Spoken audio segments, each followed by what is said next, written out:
Salam sejahtera untuk kita semua. Video ini merupakan aksi nyata dari modul 1.4 tentang budaya positif.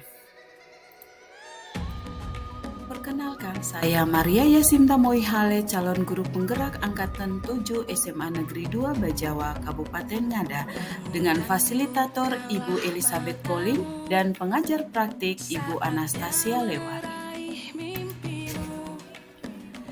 Saya telah merancang kegiatan aksi nyata, yaitu praktik membuat keyakinan kelas, diseminasi materi budaya positif, dan praktik segitiga restitusi. Kegiatan ini dilatar belakangi bahwa dalam membangun budaya positif di sekolah dibutuhkan kolaborasi semua komponen sekolah dengan komitmen dan kerjasama yang baik. Budaya positif dapat terwujud melalui lingkungan yang aman dan nyaman serta memberikan kebebasan kepada murid untuk belajar. Salah satu unsur budaya positif adalah disiplin positif. Untuk menerapkan disiplin positif dengan membuat keyakinan kelas. Disiplin positif melalui keyakinan kelas dapat tumbuh karena adanya motivasi intrinsik dari diri, bukan karena takut mendapat hukuman. Hal yang mendasari saya melakukan tindakan aksi nyata ini adalah dapat mewujudkan murid yang memiliki karakter yang kuat sesuai profil pelajar Pancasila melalui penerapan budaya positif dengan membentuk keyakinan kelas. Aksi nyata ini memiliki tujuan menciptakan murid yang merdeka dan memiliki disiplin diri yang kuat melalui penerapan keyakinan kelas. Terwujudnya suasana yang aman dan nyaman di kelas dan di lingkungan sekolah. Menumbuhkan budaya positif di sekolah dengan meyakini nilai-nilai kebajikan universal dan menerapkan segitiga restitusi untuk menghasilkan siswa yang mandiri dan bertanggung jawab.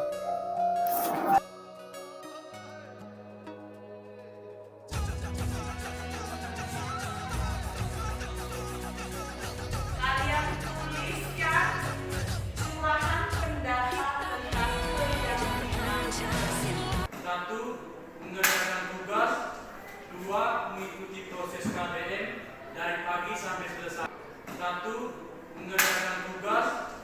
2. Mengikuti proses KBM dari pagi sampai selesai. 1. Saatnya meraih mimpimu, arahkan pandangan ke depan, Tuhan kan. Ini menjadi acuan buat teman-teman yang sudah mendaftarkan diri sebagai guru penggerak. Berarti ke depan ada aktivitas, ada kegiatan yang harus dilalui seperti yang sudah dilakukan Ibu Maya dan Ibu Lia. Maka diminta dukungan partisipasi dari teman-teman semua. Dan kita harapkan semoga kegiatan ini boleh kegiatan menjelang akhir, semoga menuju ke arah kesuksesan. Kita tepuk tangan dulu. Poin penting yang pertama tentang kebutuhan dasar manusia, yang kedua itu nanti tentang posisi kontrol kita sebagai guru, dan yang ketiga itu tentang segitiga restitusi. Apa itu ya segitiga restitusi? Nanti baru kita bahas satu persatu. Oke. Di sini tujuannya itu guru dapat menjelaskan kebutuhan dasar yang menjadi motif dari tindakan manusia baik murid maupun guru. Kemudian guru dapat menganalisis dampak tidak terpenuhinya kebutuhan dasar terhadap pelanggaran peraturan dan tindakan yang tidak sesuai dengan nilai kebajikan. Kemudian yang ketiga, guru dapat mengidentifikasi peran guru dalam upaya menciptakan lingkungan belajar dan pemenuhan kebutuhan anak yang beragam. Oke, itu tujuannya. Berikutnya, mari kita lihat kebutuhan dasar manusia. Ada 5 kebutuhan dasar manusia, yaitu kebutuhan untuk bertahan hidup, kebutuhan kebebasan, kebutuhan akan kebebasan, kebutuhan akan kesenangan, kebutuhan kasih sayang dan rasa diterima, lalu kebutuhan akan penguasaan. Oke.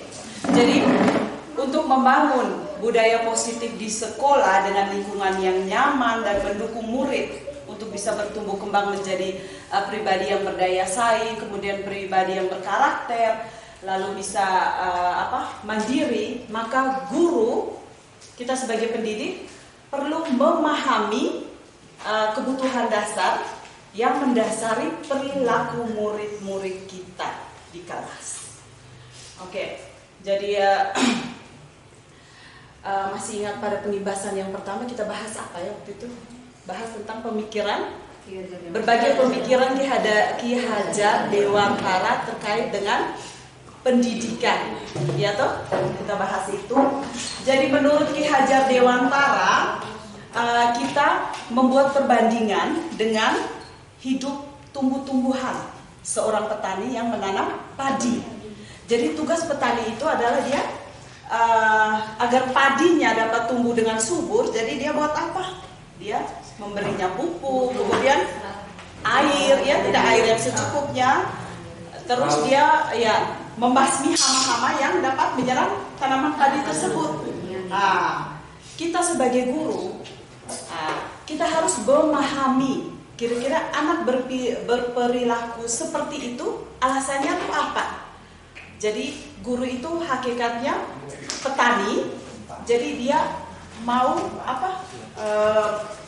menjaga tanamannya agar selalu tumbuh subur dan maksimal. Oke.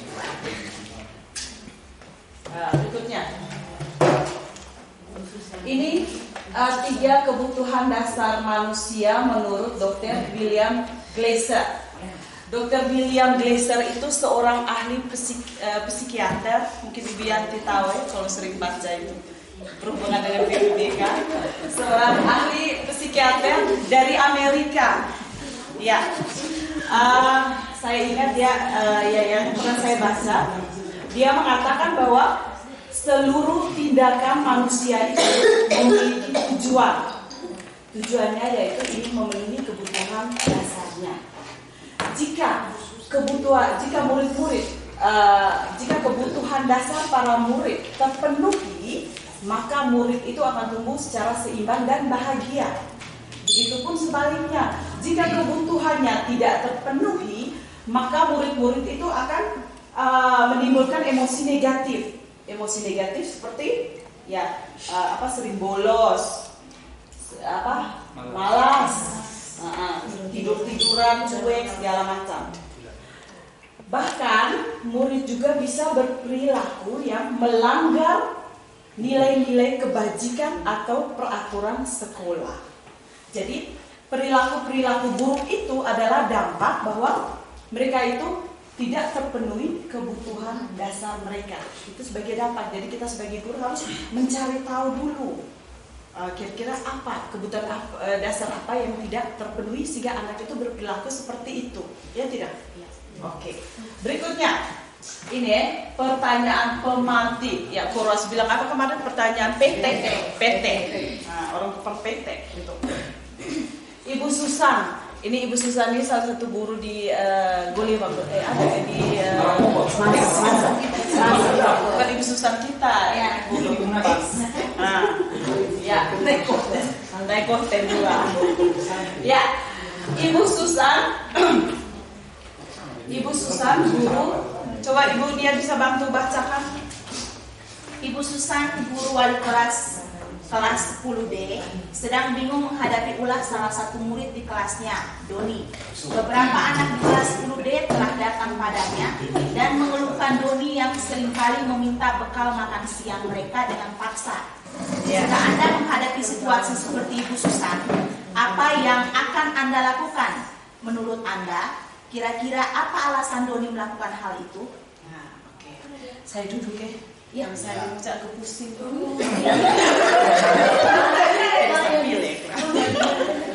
Oke, kita baca sama kasus Ibu Susan. Anak wali kelasnya, Doni itu sering mengambil makanan teman dengan paksa. Kira-kira menurut Bapak Ibu tuh, alasan apa Doni melakukan hal tersebut? Karena dia melapar. Karena dia melapar. ya, atau mungkin dia tidak bawa bekal, jadi dia mengambil paksa milik temannya. Apalagi selain lapar, rakus. Iseng-iseng juga bisa. Iseng-iseng juga dia mau mengganggu teman, bisa. Oke, berikutnya. Balik kelas harus tahu latar belakang anak. Iya. Dari mungkin juga ekonomi. Iya. Oke, kenapa Doni sampai melakukan hal itu? Tentu ada alasannya, toh. Iya. Jadi kita tuh tidak langsung marah. Doni kau ini kurang ajar segala macam. Berarti kita harus mencari tahu alasan dia melakukan hal itu karena apa. Oke, berikutnya. Ya, sekarang kita bahas kembali satu persatu tentang kebutuhan dasar itu ya. Nah, yang pertama kebutuhan bertahan hidup. Iya, Doni melakukan hal-hal tersebut tadi karena dia berusaha untuk memenuhi kebutuhan dasarnya. Ya, toh dengan dia mencuri karena lapar toh. Nah, sekarang kita lihat yang pertama kebutuhan bertahan hidup. Pak bisa mati. Oh, mata ya. Mensis. Oh iya. Oke. Iya. Kebutuhan bertahan hidup. Yanti dulu, Yanti baca. Oh iya, jauh ya. Yanti. Di atas yang maju. Oh, kecamatan kalau lah.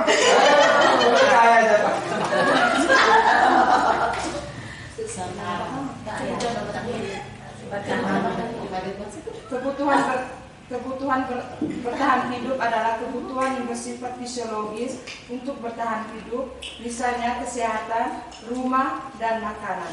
Kebutuhan biologis sebagai bagian dari proses reproduksi termasuk kebutuhan untuk tetap bertahan hidup. Oke, terima kasih Bu Yanti. Ya, Saya pikir makan masih ada. kebutuhan bertahan hidup itu lebih kepada fisiologis, kebutuhan sandang, pangan, pakan. Jika murid akan dapat belajar dengan baik jika kebutuhan sandang, pangan, dan papannya itu terpenuhi. Ya toh? Kita lihat kasus Doni tadi dan Ibu Susan. Kira-kira kalau jawaban Doni terhadap Ibu Susan seperti ini, saya mengambil makanan teman dengan paksa karena saya lapar. Kira-kira kebutuhan apa yang berusaha untuk dipenuhi oleh Doni? Kebutuhan akan bertahan hidup karena dia lapar. Kalau dia lapar, dia mau mengikuti pelajaran bagaimana? Oke. Berikutnya, kebutuhan kasih sayang dan rasa diterima. Kebutuhan untuk diterima. Kebutuhan yang kedua. Kebutuhan ini dan 3 kebutuhan berikutnya adalah kebutuhan psikologis. Kebutuhan untuk disayangi dan diterima meliputi kebutuhan akan hubungan dan koneksi sosial. Kebutuhan untuk memberi dan menerima kasih sayang. Kebutuhan untuk merasa menjadi bagian dari suatu kelompok. Iya. Jadi kebutuhan yang kedua ini lebih kepada psikologi, ya toh. Ya. Jadi kebutuhan ini meliputi keinginan anak untuk tetap terhubung dengan orang lain. Dia ingin terhubung dengan temannya, dengan orang tuanya, atau dengan kelompok di mana dia bergabung, dia berada. Jadi setiap murid kita di kelas selalu ingin menjadi bagian dari kelasnya, ingin menjadi bagian dari sekolah. Murid yang cuek sekalipun dia ingin merasa diterima, iya tidak? Iya, oke. Jadi kita sebagai guru itu harus bisa menerima murid apa adanya. Karena setiap murid itu unik dan memiliki kekuatannya masing-masing. Ya, toh sepakat tidak Bapak Ibu? Setiap murid itu unik.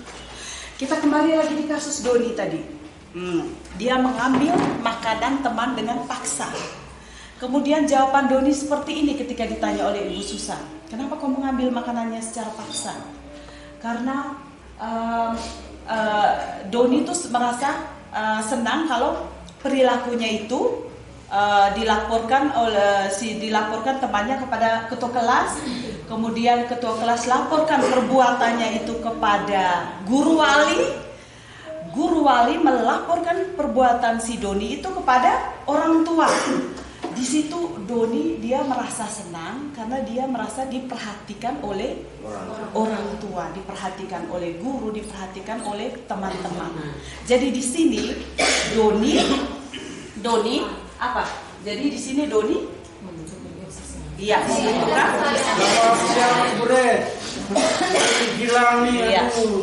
kebutuhan dasar yang berusaha dipenuhi oleh Doni adalah kebutuhan akan kasih sayang dan rasa diterima. Lanjut. Berikutnya, minta tolong Pak Alex baca. Minta tolong. Ya. Penguasaan. Iya. Kebutuhan ini berhubungan dengan kekuatan untuk mencapai sesuatu, menjadi kompeten, menjadi terampil, diakui atas prestasi dan keterampilan kita, didengarkan dan memiliki rasa harga diri. Iya, oke. Jadi murid-murid kita yang kebutuhan dasarnya akan penguasaannya tinggi, dia cenderung untuk menjadi seorang pemimpin. Ya. Anak-anak seperti ini tuh biasanya mereka tuh kecewa kalau melakukan kesalahan. Iya, mereka tuh bertindak biasanya lebih rapi dan sistematik dalam mengerjakan sesuatu. Ya toh, kalau berhubungan dengan penguasaan. Terus kembali lagi kita lihat kasus Doni tadi. Nah, kira-kira hubungannya dengan kebutuhan akan penguasaan, pengakuan atau kemampuan itu seperti apa? Jadi ketika Doni tadi dia mengambil makanan secara paksa, lalu dia menunjukkan dia itu membuat teman-temannya menjadi takut, ya toh teman-teman takut. Di situ dia merasa puas karena dia merasa mampu menguasai orang lain. Teman-teman menjadi takut, jadi dia bisa berbuat sesuatu itu sesuka hati. Oke, paham ya? Iya. Berikutnya kebutuhan akan kebebasan. Iya. Ibu baca. Ayo, Ibu Encis. Kebebasan atau kebutuhan akan pilihan. Kebutuhan untuk bebas adalah kebutuhan akan kemandirian, otonomi, memiliki pilihan dan mampu mengendalikan arah hidup seseorang. Iya. Oke. Anak-anak dengan kebutuhan akan kebebasan yang tinggi, mereka biasanya suka bergerak kemana-mana. Ya, tidak di kelas tuh ada anak yang satu lompat sana lompat sini. Itu mereka menginginkan kebebasan dan mereka biasanya selalu mencoba hal-hal yang baru. Jadi anak-anak seperti ini perlu diberi tanggung jawab untuk membuat pilihan dan bertanggung jawab terhadap pilihan mereka sendiri. Ya tidak? Iya. Oke. Jadi kembali lagi ke kasus Doni tadi. Nah, hubungannya dengan kebebasan bagaimana? Jadi ketika Doni mengambil makanan secara paksa. Nah, di situ apa yang dia lakukan? Dia itu merasa senang karena mungkin setiap hari bekal yang diberikan oleh ibunya, mungkin bekal yang diberikan oleh hari Senin hari Senin ikan teri, Selasa ikan teri, Rabu ikan teri, satu minggu kan ikan teri. Jadi dia bosan. Dia mengambil makanan temannya karena dia mau mencoba makanan teman lainnya yang mungkin lebih beraneka ragam. Di situ dia membuat pilihan, ya, kebebasan dia untuk memilih. Dia mau mencoba makanan-makanan lain selain ikan teri tadi. Iya, oke. Berikutnya kesenangan. Ya. kebutuhan untuk merasa senang. Kebutuhan akan kesenangan adalah kebutuhan untuk mencari kesenangan, bermain dan tertawa. Iya, teman-teman, jangan sepelekan kebutuhan anak-anak untuk merasa senang. Jadi ciptakan pembelajaran yang menyenangkan di kelas, ya anak-anak menjadi senang, lebih aktif, ya tidak? Kalau kalian bisa merasakan sendiri bagaimana kalau kita menyiapkan pembelajaran media yang menarik di kelas, tentunya anak-anak lebih aktif. Anak-anak dengan kebutuhan dasar kesenangan yang tinggi biasanya menikmati apa yang mereka lakukan. Mereka biasanya bisa berkonsentrasi lebih tinggi ketika melakukan hal-hal yang mereka senangi. Sepakat tidak teman-teman? Jadi teman-teman, bagaimana kita harus membuat pembelajaran itu yang menarik, karena kodrat anak adalah apa? Bermain. Jadi ketika dia bermain, di situ dia belajar. Hewan yang punya inteligensi tinggi itu yang apa ya? Anjing, apalagi lumba-lumba atau primata dan lain-lain itu mereka biasanya bermain. Dengan bermain itu mereka apa? Dengan bermain itu mereka menemukan keahlian baru. Iya, dengan bermain mereka bisa menemukan keahlian baru. Restitusi 5 posisi kontrol. 5 posisi kontrol kita sebagai seorang guru itu apa saja?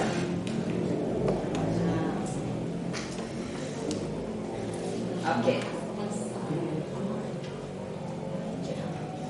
Ya, 5 posisi kontrol. Itu sebagai posisi kontrol guru sebagai penghukum, sebagai pembuat merasa bersalah, kemudian sebagai teman, sebagai pemantau, ataukah sebagai manajer.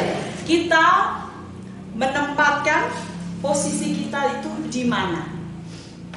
Berdasarkan 5 posisi kontrol ini. Kita biasanya kita berada pada posisi yang mana? Kita bisa merefleksikan kembali apa perjalanan kita sebagai seorang pengajar. Kita bisa menilai diri kita sendiri, ya tidak? Kita berada pada posisi yang mana? Lebih banyaknya di mana? Penghukum kah, membuat merasa bersalah, teman, atau pemantau, atau manajer? Ada yang sudah sampai ke tahap manajer? Kita lihat satu persatu. Iya, di situ ada pertanyaan petek. Bacalah kasus di bawah ini dan cobalah jawab pertanyaan-pertanyaan yang tersedia. Ibu Nia bisa baca. Tisa dan Hana dipanggil masuk ke ruangan Ibu Dewi, Kepala Sekolah SMA Makmur. Ibu Dewi baru saja mendapatkan pengaduan dari Ibunda Tisa bahwa Hana menggunakan kata-kata kasar dan merendah-rendahkan Tisa di sosial media. Penerapan disiplin apakah yang akan Anda lakukan untuk kasus Hana dan kasus Anto? Tisa. Di bawah lagi. Salah ketik nama ya. Pernah tidak kita mengalami kasus seperti ini? Ya. Pernah tidak? Pernah ya mengalami kasus. Kira-kira posisi kontrol Bapak Ibu dalam menyelesaikan kasus ini seperti apa?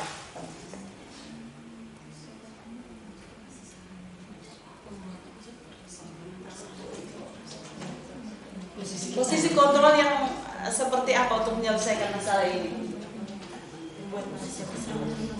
Pembuat merasa bersalah. Kita menanyakan kepada Hana dan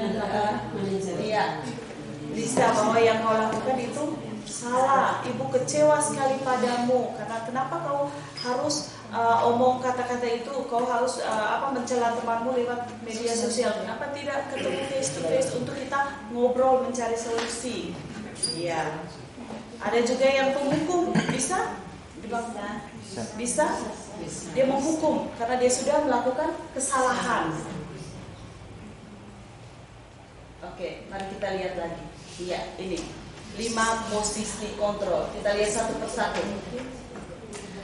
Motivasi, identitas gagal, kontrol dari luar. Itu seperti yang sudah dijelaskan oleh Ibu Lia tadi tentang konsekuensi dan hukum, ada hubungannya itu.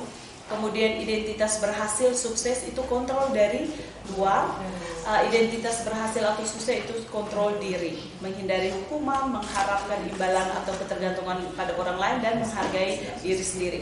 Sekarang kita lihat yang pertama dari posisi kontrol kita guru sebagai penghukum. Ketika kita mengambil posisi kontrol sebagai hukum, itu guru biasanya berbuat menghardik, menunjuk-nunjuk, menyakiti, dan menyindir.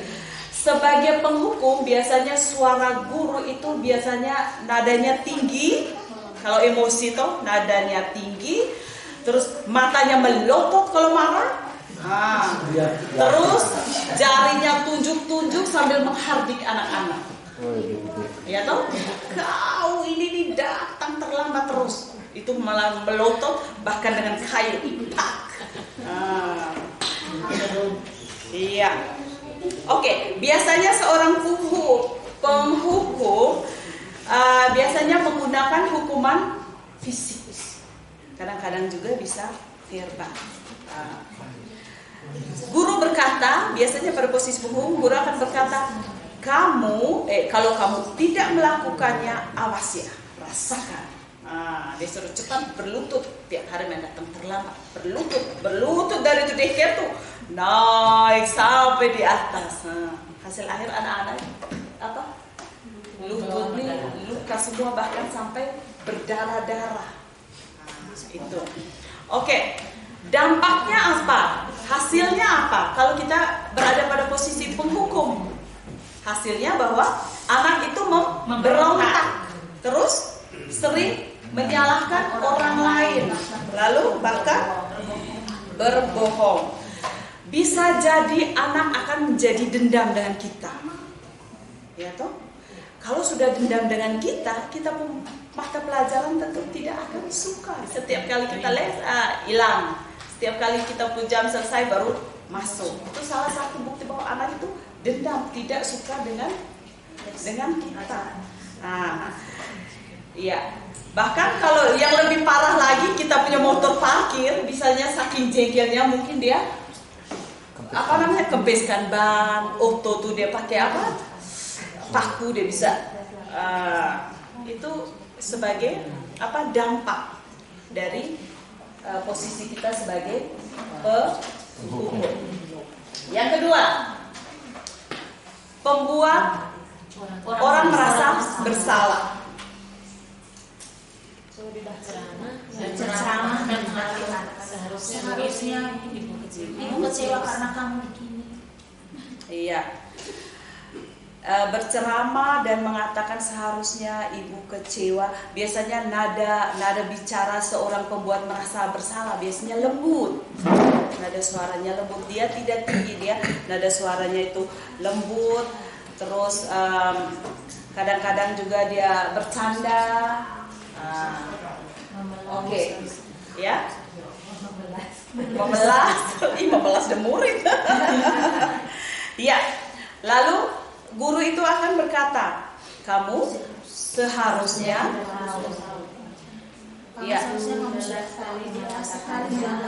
ibu stres. Iya. Jadi di situ iya.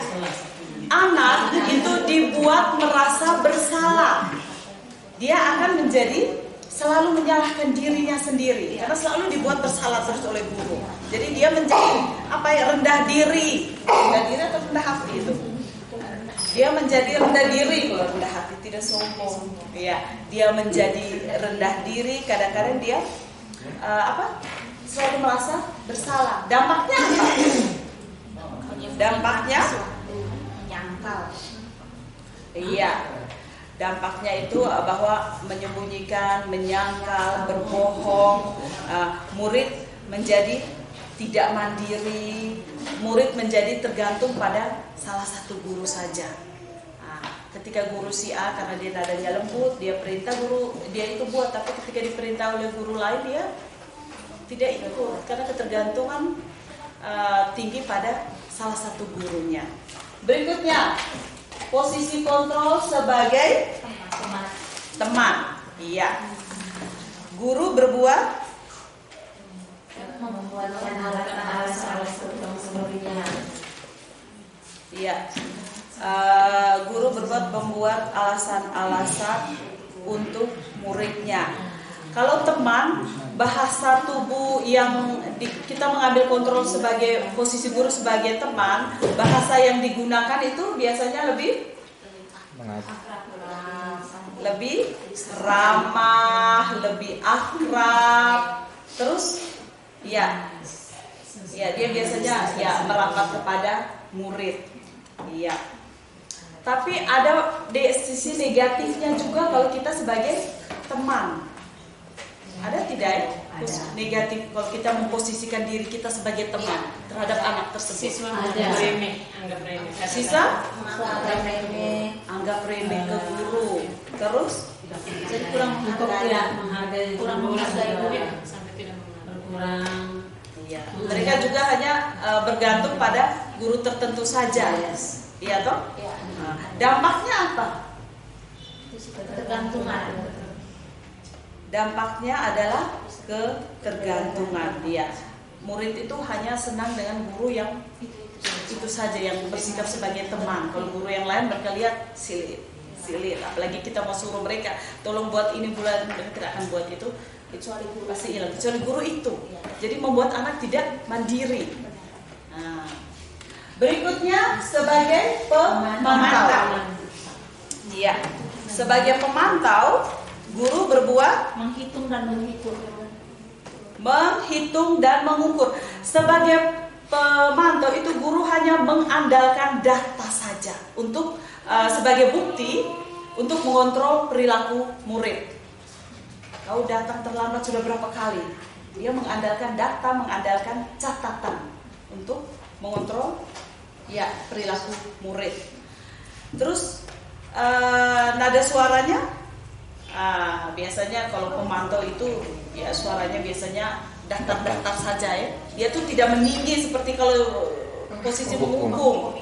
Atau tidak yang lembut halus seperti posisi teman, ya atau dia tuh terkesan lebih formal.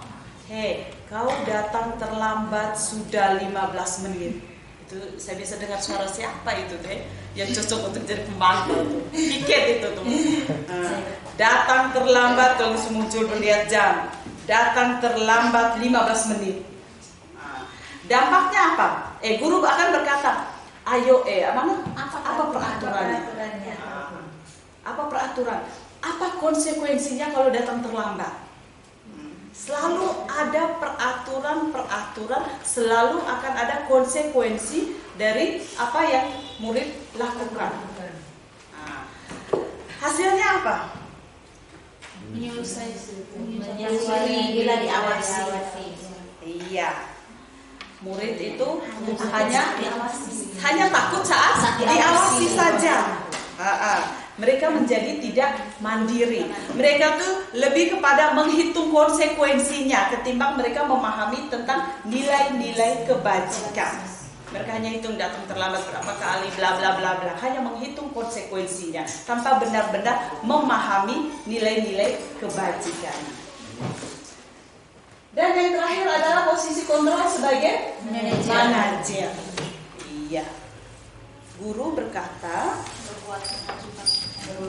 ya, oke, ya.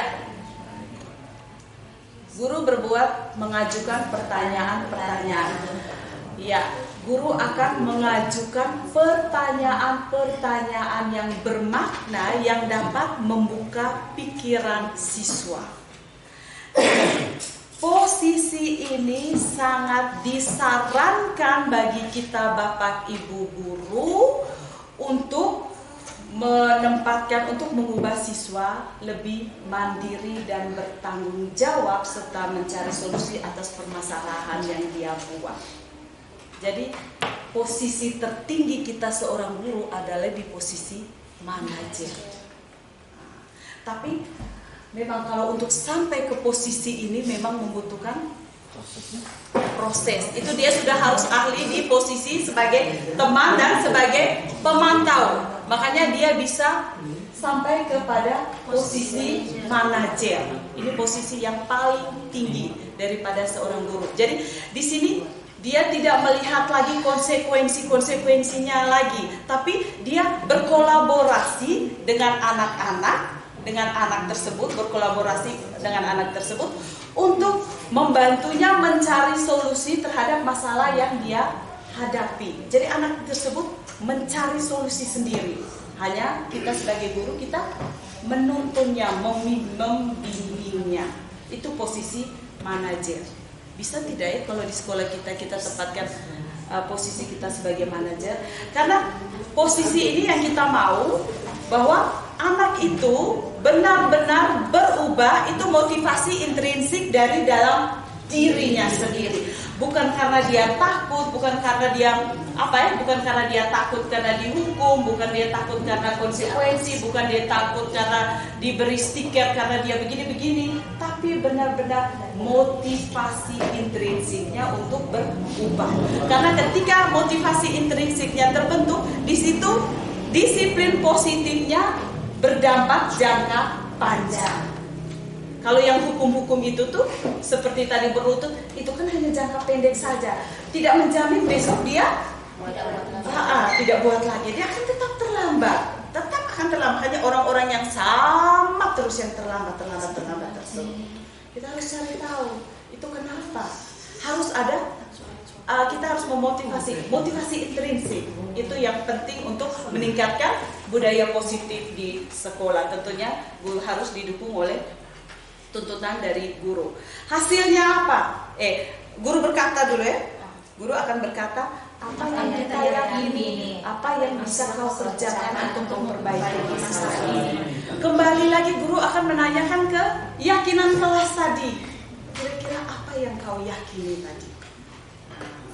Di situ anak bisa menemukan sendiri kesalahannya.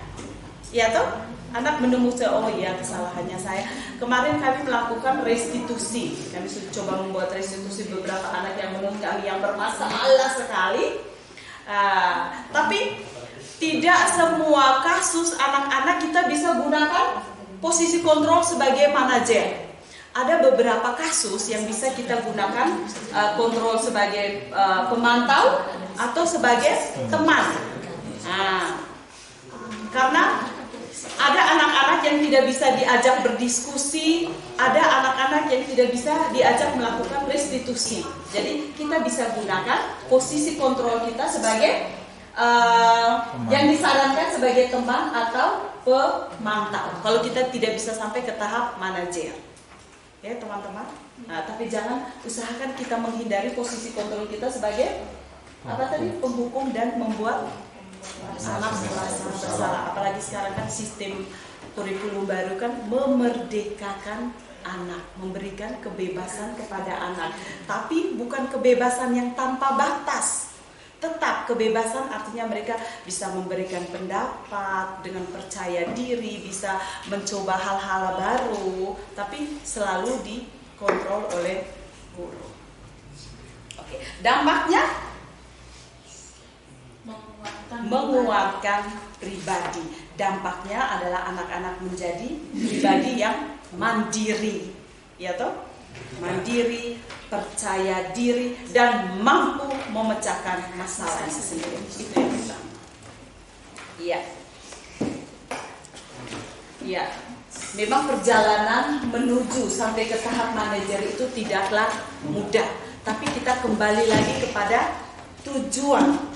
Tujuan kita sebagai seorang guru itu apa? Kita mau anak-anak kita bisa mandiri, bisa pintar, ya, mandiri, pintar dan bertanggung jawab. Iya. Semoga kegiatan ini menjadi ajang refleksi bagi kita ya. Semoga kegiatan ini setelah kita bahas panjang lebar menjadi ajang refleksi bagi kita untuk kita berusaha menerapkan disiplin positif di sekolah kita. Oke, sepakat? Sepakat. Iya. Ini coba. Ini sedikit lagi, berapa menit lagi? Pertanyaan-pertanyaan ini. Saya kecewa sekali dengan kamu. Kamu tidak pernah benar. Kamu tidak pernah benar melakukannya. Terus, ayolah lakukan demi ibu atau demi bapak. Apakah kamu mau mendapatkan stiker bintang hari ini? Lalu, bagaimana kamu bisa menyelesaikan masalah ini? Kamu selalu yang paling terakhir. Kira-kira posisi kontrol yang mana pada kalimat itu? Saya kecewa sekali dengan kamu. Membuat masalah. Iya, dia selalu membuat anak itu merasa bersalah akan dirinya. Kemudian, kamu tidak pernah benar melakukannya. Kamu ini selalu salah, disuruh buat itu salah, disuruh buat ini salah. Membuat merasa bersalah. Ayolah lakukan demi ibu atau bapak. Bapak kan sudah menjadi temanmu. Bapak sering bantu kau. Jadi sekarang kau harus bantu bapak, bantu ibu. Boleh tidak kau cuci itu piring di atas? Itu kira-kira apa? Teman. Apakah kamu mau mendapatkan stiker bintang hari ini? Teman. Bagaimana kamu bisa menyelesaikan masalah ini? Manajer. Kalau manajer itu kita menuntun mereka untuk mereka mencari sendiri solusi yang mereka hadapi.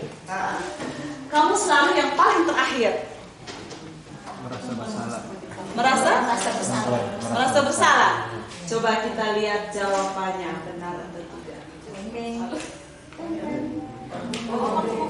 Salah.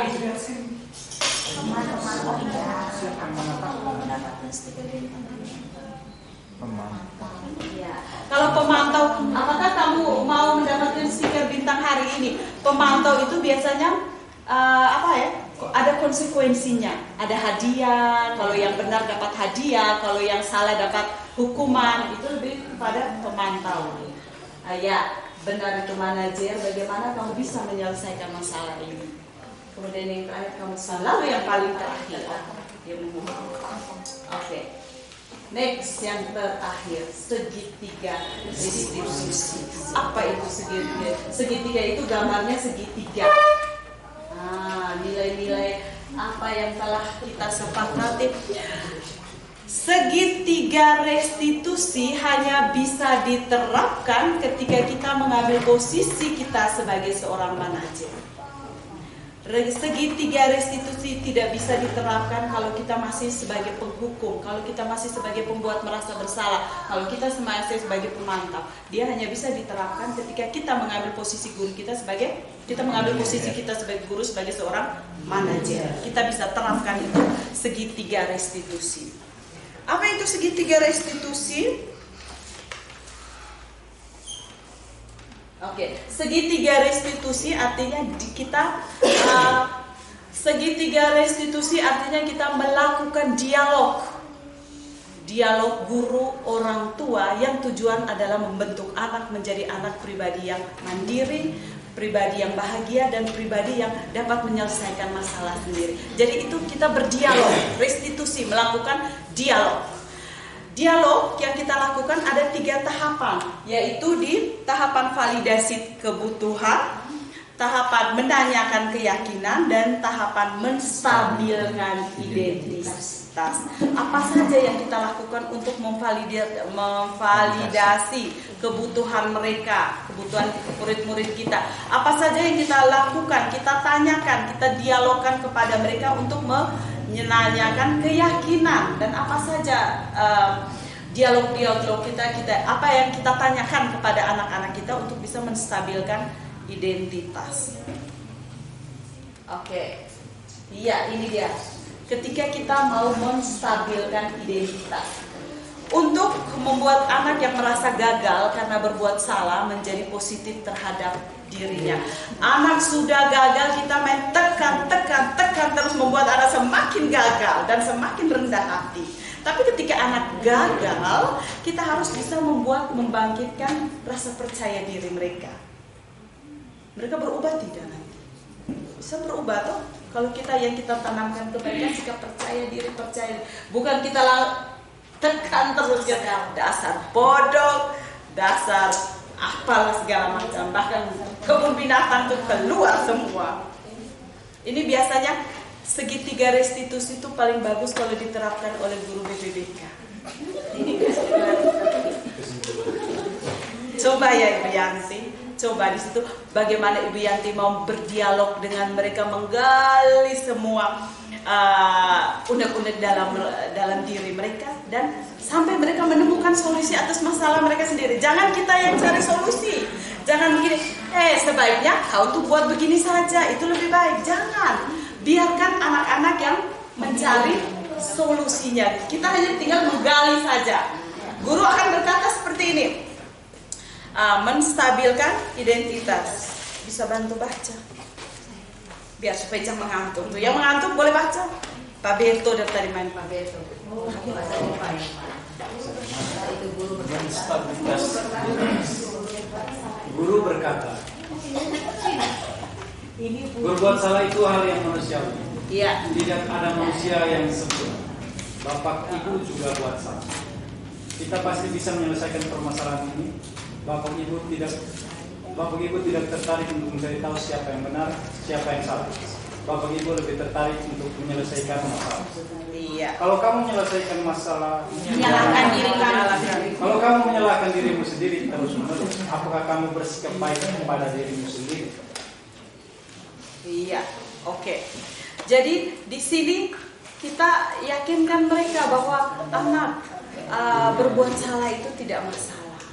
Sebagai manusia kita sering kita tidak luput dari rasa kesalahan. Ya tidak, kita sebagai guru juga sering buat salah toh.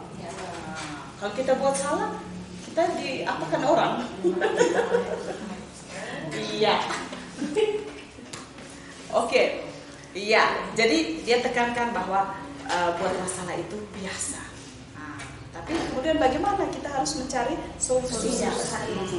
Oke. Berikutnya, setelah kita menstabilkan identitas, kita memberikan penguatan positif bahwa tidak masalah kamu melakukan hal ini. Hari ini kamu boleh datang terlambat.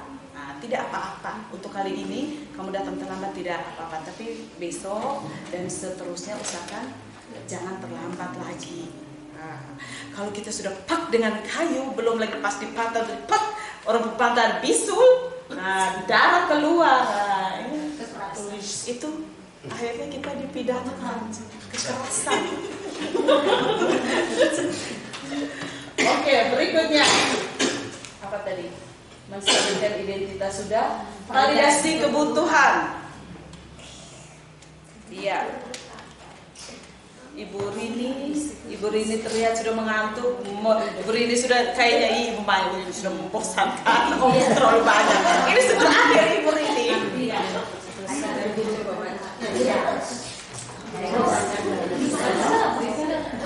Guru berkata yang pertama, kamu bisa saja akan melakukan hal yang lebih buruk, tapi kamu tidak melakukannya kan? Yang kedua, kamu pasti punya alasan mengapa melakukannya. Yang ketiga, apa yang penting bagi kamu. Yang keempat, kamu boleh tetap berusaha menjaga sikap itu, tapi tambahkan sikap yang lain yang baru. Yang berikut, maukah kamu belajar cara lain untuk mendapat yang kamu butuhkan tanpa harus memukul? Yang terakhir, apakah kamu bisa melakukan dengan lebih baik besok lagi? Iya. Validasi kebutuhan itu didasarkan pada prinsip bahwa setiap perilaku berupaya untuk memenuhi kebutuhan. Iya, untuk memenuhi suatu kebutuhan tertentu. Kenapa dia datang terlambat terus? Nah, itu kita harus cari tahu toh alasannya. Mungkin saja dia masih antar jualan, bantu ibunya antar jualan untuk dititip-titipkan ke kios. Nah, perlu bagi kita guru untuk mencari tahu alasan kenapa anak-anak kita berperilaku seperti itu. Jangan langsung menghakimi. Nah, berikutnya, oke. Jadi biasanya nada suara yang kita gunakan itu nada suara yang tidak menghukumi, nada suara yang tidak menghakimi, tidak tunjuk-tunjuk, tidak melotot. Kita gunakan nada suara yang halus, yang netral. Dan yang terakhir, Babertus Bosa.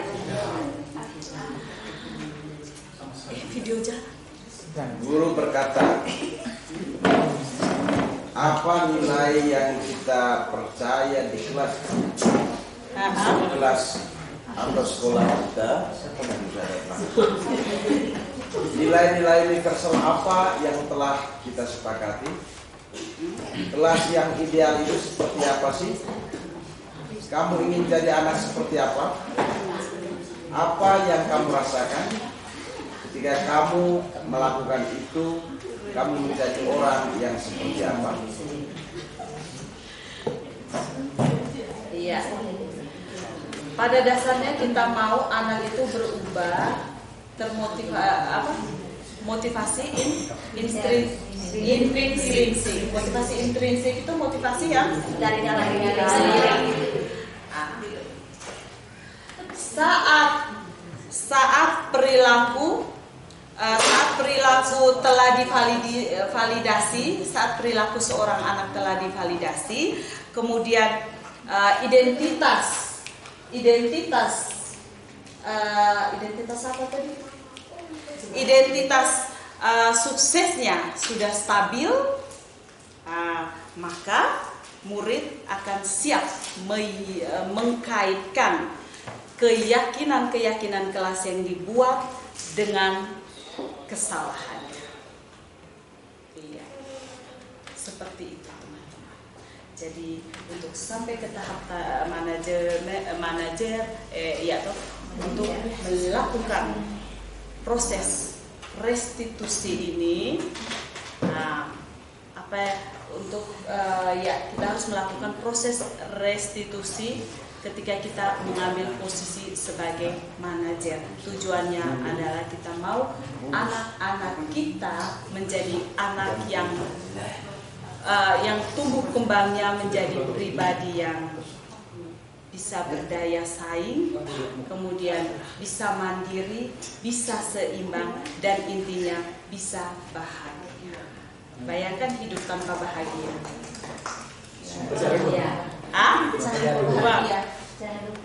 Jangan lupa selalu bahagia. Oke. Terakhir pertanyaan, apa yang Bapak Ibu lakukan untuk memenuhi kebutuhan kebahagiaan, kesenangan Bapak Ibu?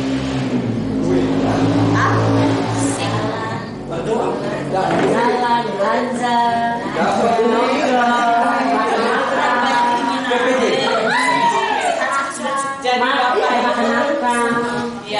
Jadi Bapak Ibu kurang lebih seperti itu. Sekian dan terima kasih untuk kebersamaan. Mungkin ada kata-kata yang salah, yang menyinggung perasaan Bapak Ibu sekalian, mohon dimaafkan. Terima kasih banyak Bapak. Saya kembalikan kepada Bapak Bikin. Oke, tadi Ibu dapat laporan dari guru piket. Hari ini kamu ada masalah ya? Kira-kira masalah apa? Ya Bu, tadi pagi saya disuruh berlutut oleh guru piket karena datang terlambat Bu. Padahal kan saya terlambat baru 15 menit Bu. Masa tidak diberi toleransi? Saya disuruh berlutut, malah kamu pulang. Pasti ada sesuatu yang kamu mau pertahankan. Mungkin harga dirimu. Oke. Ya kan? Ya. Terus sekarang menurut kamu penting tidak? Ya penting Bu. Saya menyadari ternyata apa yang saya lakukan itu salah Bu. Tidak sesuai dengan keyakinan sekolah. Oke. Apakah kamu bersedia untuk memperbaikinya? Bersedia Bu. Apa yang saya perbuat tidak sesuai dengan keyakinan kelas. Maka dari itu, saya akan membuat jadwal harian saya agar saya bisa menggunakan waktu sebaik mungkin. Malam saya akan berusaha tidur lebih awal agar tidak telat bangun pagi dan tidak terlambat berangkat sekolah.